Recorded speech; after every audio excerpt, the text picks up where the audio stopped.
Yo, welcome back to the Divij podcast, man. Thank you guys so much for tuning in. It's been a minute since, actually, no, I just did an episode with Christian Yee. Big shout out to Christian Yee. We went to Vegas after that, as we mentioned in the podcast.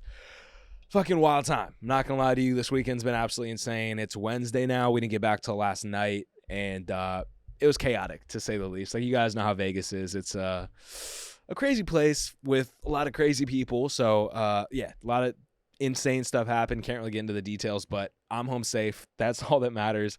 We were supposed to have Ponce de Leon on the podcast, rapper, THC business, whatever, but he unfortunately couldn't make it. So we're going to do a quick solo episode because the studio's got to shut down. So let's just fucking do it. Make sure you guys subscribe, smash that like button, turn post notifications on. Make sure you guys go use code DEN, D-E-N, at keepmellow.com, the best melatonin on the planet.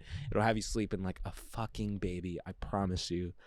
Best stuff ever. So let's get into it. So what I really wanted to talk about today was, since I'll be honest, guys, this is like super last minute because obviously I had a guest, but he's not coming. So was my experience on the show FBOY Island on HBO Max. So if you guys haven't seen it, crazy fucking dating show that was filmed in the Cayman Islands.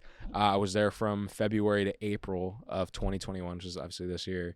And, obviously you guys have been seeing the podcast. We had Garrett, we had Sarah, we had fucking Josh, Fernando, everybody from the podcast, or from the show on the podcast. But I never really talked about like my experience and how that whole thing was for me, and kind of like, how it was going through it, kind of the process of getting on the show, and also the coming off the show, like kind of how it was. So I thought, fuck it, let's just talk about FBOY Island and kind of like how it happened and all that stuff. So I'm just gonna get into it. So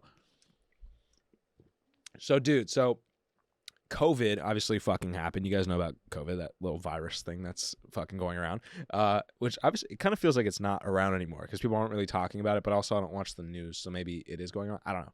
But during COVID, basically, I was applying for shows, trying to get on a reality show, really wanted to just go on. It didn't even have to be dating. Like, it could have been really anything.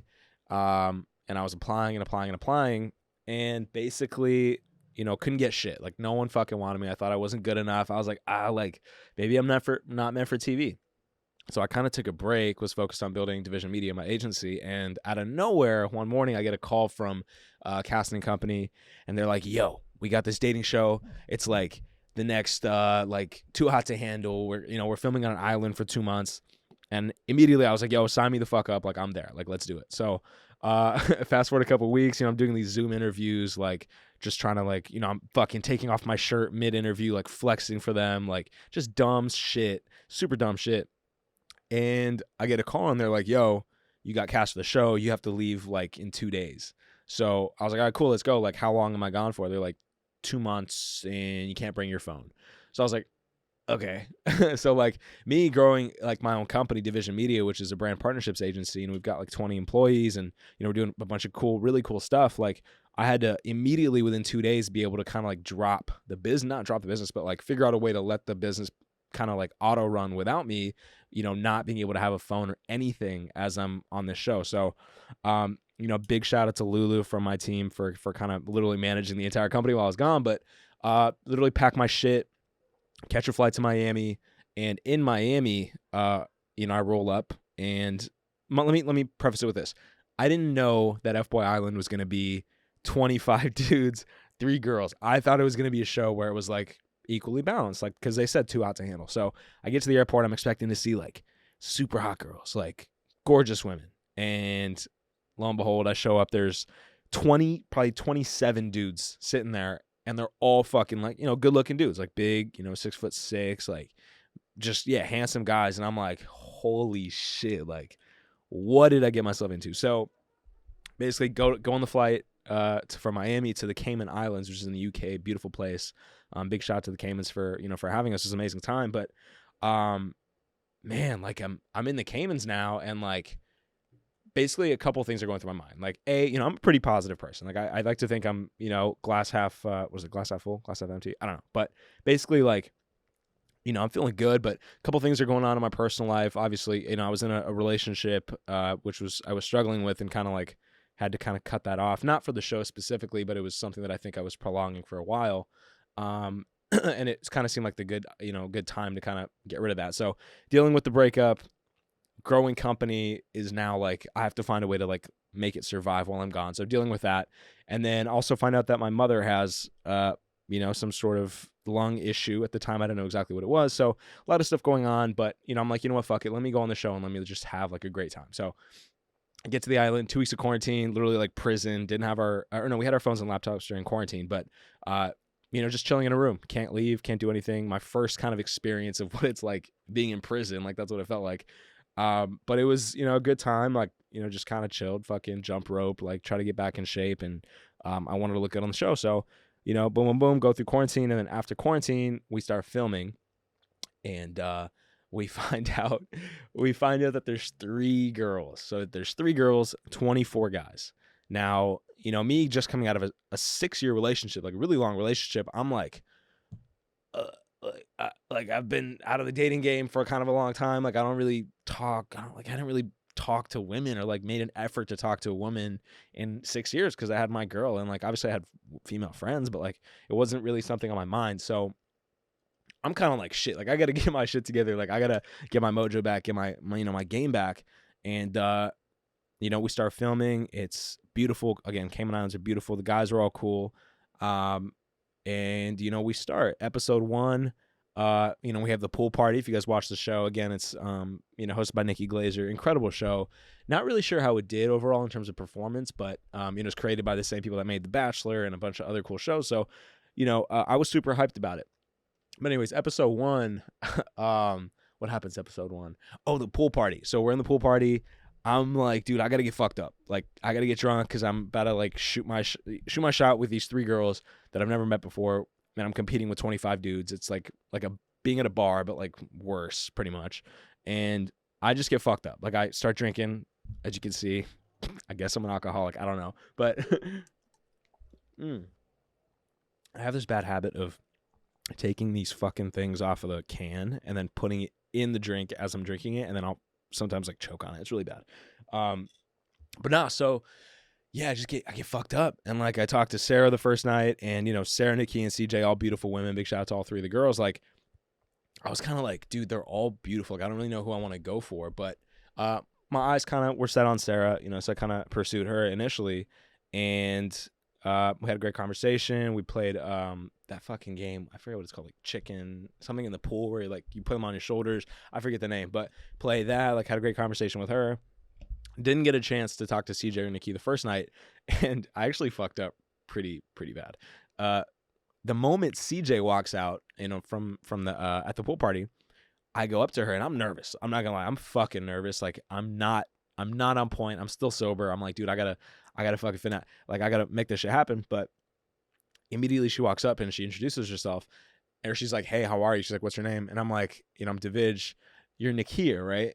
So I fucking called CJ Nakia the moment I met her, and that was kind of when I knew like me and CJ were, it just wasn't gonna happen. Like she's very smart, and I think when I said that, she was like you just confused me with the other girl. Like what? Obviously a super bad thing to fucking, the worst way to kick off an initial conversation the first time you meet someone, especially on a dating show. So yeah. So no, anyways, I'm focused on Sarah.